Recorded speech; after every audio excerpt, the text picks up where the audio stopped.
नमस्कार, मैं राज गौरव भार्गव सिवान बिहार से।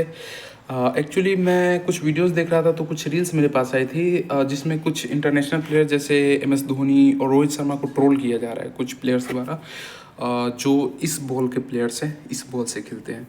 तो सबसे पहले मैं बात उनको बताना चाहूँगा कि ये बॉल और ये बॉल्स काफ़ी अलग है।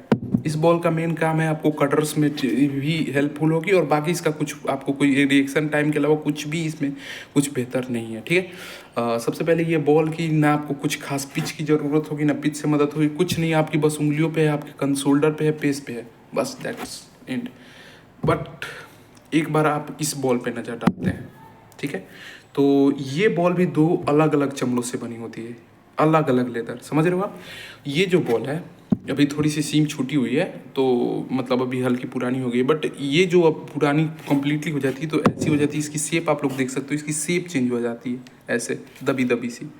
और ये जो बॉल है ये जब पुरानी हो जाती है तो ऐसी फूल जाती है, ठीक है। आप इसका साइज़ देख सकते हो, ये नए में ऐसे होती है, पुरानी में से फूल जाती है। तो डिफरेंस से मतलब इतना होता है कि इस बॉल से आपको अपनी उंगली और पेस पे ध्यान देना पड़ता है। आप लोगों ने मिलाया होगा कि जो बॉलर्स टेस्ट क्रिकेट में बहुत बढ़िया करते हैं, यानी इस बॉल से बहुत बढ़िया कर रहे होते हैं, वो वाइट बॉल क्रिकेट में आके मार खाते हैं, जैसे वनडे और T20 T10 जैसे टूर्नामेंट्स में आके वो बॉल टेस्ट में बॉलर वो मतलब बहुत ही घातक साबित होते हैं। उसका रीज़न कुछ खास नहीं, उसका रीज़न कंडीशंस। लोग कहते हैं कि टेस्ट में कंडीशंस अलग है, कुछ नहीं है, बॉल्स की ज़्यादातर रीजन है। पिचेस की भी डिफरेंस होती है, ग्रीनरी पिच कुछ अलग होती है, डस्टी पिच कुछ अलग होती है, और साथ में जो है फ्लैट पिचेज कुछ अलग होती है। और हम लोगों ने अब तक जहाँ तक खेला था ज़्यादातर मैट या फिर सीमेंटेड पिचेस मिली है, तो उनका थोड़ा अलग होता है। तो इस बॉल में काफ़ी डिफरेंसेस है। ये जो बॉल है आपको स्पेशली स्विंग में कुछ हेल्प नहीं करने वाली, आपको अपनी उंगलियों से कराना होगा। जब नए बॉल है तो ये हरकत बहुत ज़्यादा करती है, ठीक है, अंदर की तरफ बाहर की तरफ बहुत ज़्यादा घूमती है, जिससे प्लेयर्स को भी बहुत ज़्यादा परेशानी होती है। इस तरफ आप लोगों ने देखा होगा, आप लोगों ने के दिमाग में भी आएगा कि भाई हार्दिक पांड्या, आंद्रे रसल, जैसे कैरन पोलार्ड हो गए, इतने बड़े बड़े प्लेयर्स हैं, तो वो सारे ओपनर्स क्यों नहीं आते।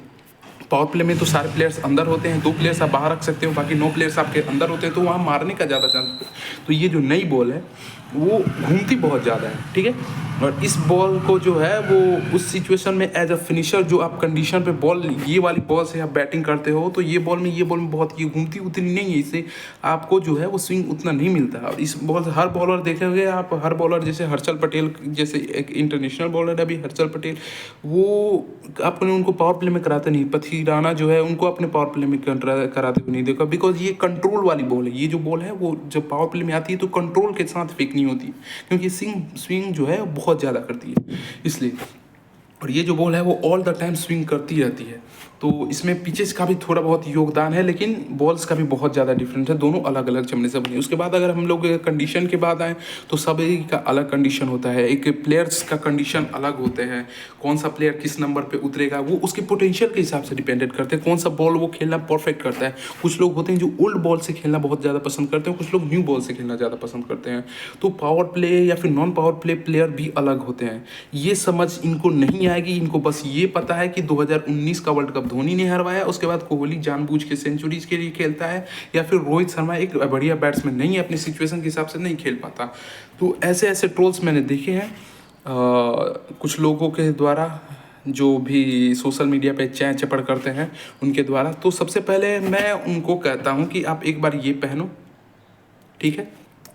140 की 150 की तो बॉल वहाँ पे आती है नॉर्मल। बहुत सारे प्लेयर्स हैं जो 150 स्पीड प्लस कर देते हैं। हमारे इंडिया में जसप्रीत बुमराह ने फेंका है, मोहम्मद शामी, इरफान पठान ने फेंका है, या फिर अभी बहुत सारे प्लेयर्स हैं जिन्होंने 150 प्लस, या मुनाह पटेल थे पहले, आशीष नेहरा थे, ऐसे बहुत सारे प्लेयर्स हैं जो 150 प्लस से बॉल कराते हैं। उनकी बॉल्स 100 आप छोड़ो, आप मीडियम पे से जैसे भुवनेश्वर कुमार टाइप के बॉलर्स जो हैं जो 140 के आसपास फेंकते हैं, आप उनको इस हेलमेट के साथ आप खेल लो, उनके बाउंसर्स या फिर उनके जो है शॉर्ट बॉल्स 120 की रफ्तार से आप खेल लो, आप आओगे ट्रोल करने के लिए।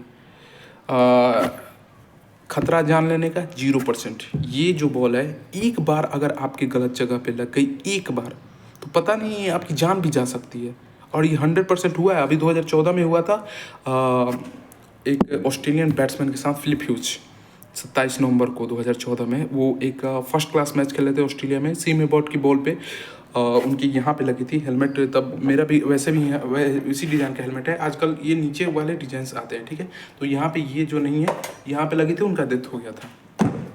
उसके बाद सी में बट अब आजकल बाउंसर नहीं मारते हैं, तो ये चांसेस भी होते हैं हाथ टूटने के, पैर टूटने के। आपने ज़्यादातर बढ़िया जो विकेट कीपर्स या फिर फील्डर्स देंगे, उनकी उंगलियां आप देखेंगे, जैसे मेरी भी यहाँ पे देख लें, ये टेढ़ी हो गई कैचेज की वजह से, बढ़िया कैचेज की वजह से, एफर्ट डालने की वजह से, जो कि मैं डालता हूँ।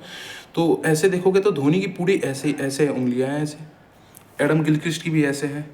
तो इतनी मतलब कि आपकी हड्डियाँ तक चटका सकती हैं, उतनी टफ होती हैं ये बॉल्स। और तो भाई इसमें और उसमें बहुत फ़र्क है। पिचेज के कंडीशन के आपको समझना पड़ता है, आपको बॉल का रिदम समझना पड़ता है। इसमें आपको ड्यू आएगी, ड्यू फैक्टर का कोई लेना देना नहीं है। इसमें है कि अगर आपकी ड्यू आई तो आप गए, वो एज अ बॉलर आप गए, चाहे वो आप स्पिनर हो या पेसर हो, एज अ बॉलर आप गए। इसकी है कि अगर ड्यू आ गई तो फिर बैट्समैन गया, जान जाने के चांसेस है इस पर अगर ड्यू लग गई तो बैट्समैन्स के। ऐसे कंडीशन होते हैं प्लेयर्स के, और ये चलते हैं भाई साहब लोग ट्रोल करने के लिए। आपको एक ओपनर कैसे बैट्समैन को ओपनिंग कराने चाहिए, कैसे मतलब फील्डिंग करानी, कौन सा फील्डिंग पोजीशन होता है, इनसे ये पूछ लो तो इनको ये नहीं पता होगा, चलें ट्रोल करने के लिए। तो मेरा इन सारे 2 कौड़ी के क्रिएटर्स से रिक्वेस्ट बस इतना ही है कि भैया आप अपने घर की रोजी रोटी चलाओ, ठीक है, बढ़िया है, लेकिन वो हमारे इंटरनेशनल प्लेयर्स हैं, धोनी, रोहित, सचिन सर, ये सारे हमारे इंटरनेशनल प्लेयर्स हैं। अपने प्लेयर को बड़ा दिखाने के लिए इनको ट्रोल करना बंद करो, ठीक है। क्योंकि इन्होंने जितना कुछ किया इस कंट्री के लिए एज ए स्पोर्ट्समैन, जितना किया है उसने उसका 1% भी अपनी अपनी लाइफ में किया होगा, करो ट्रोल। या फिर एक काम करो ना, इस बॉल से आप 140 वाले 3 बॉलर्स को खेलो और 2 स्पिनर्स खेल लो, करके आओ बैटिंग धूप में पूरे पैड वैड लगा के। वेट जानते हो एक पैड का, इसका आपको वेट का अंदाजा होगा। ये आपको देखने में हल्का लग रहा होगा, हल्का लग रहा होगा देखने में। लगभग एक पैड का वजन आपको 600 किलो, सॉरी 600 ग्राम से 1 किलो तक भी जा सकता है। आप लगभग, पता है हम प्लेयर्स लगभग 4 से 5 किलो अपने बॉडी पे रखते हैं। इस हेलमेट का वजन जानते हो वेट कितना होता है? पूरी बॉडी पे कवर होती है ये सारी चीज़ें, तब हम लोग खेलते हैं। जस्ट ये कोई फन वाली बात नहीं है। हल्की सी भी रिस्क मिस्टेक हो सकती है, हल्की सी भी तो जान जा सकती है वहाँ पे ग्राउंड पे।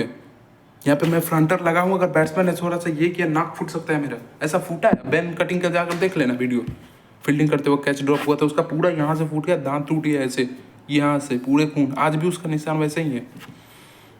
तो भैया ट्रोल करो कोई बात नहीं, बट एक बार अपनी थोड़ी सी औकात देख लो, ठीक है, फिर ट्रोल करना। बस इससे ज़्यादा कुछ नहीं कहना चाहूँगा, क्योंकि मेरे को पता है फ़र्क तो आपको पड़ने वाला है नहीं। आपका घर उसी से चल रहा है, उन क्रिएटर्स का, उनको गाली देखेंगे, उनका घर चल रहा है, तो आप रोजी रोटी आपका वही है। बट इतना भी हेट मत फैलाओ कि कुछ भी फेंक दें, जो भी दिल में आए फेंक दें। प्लीज़, धन्यवाद।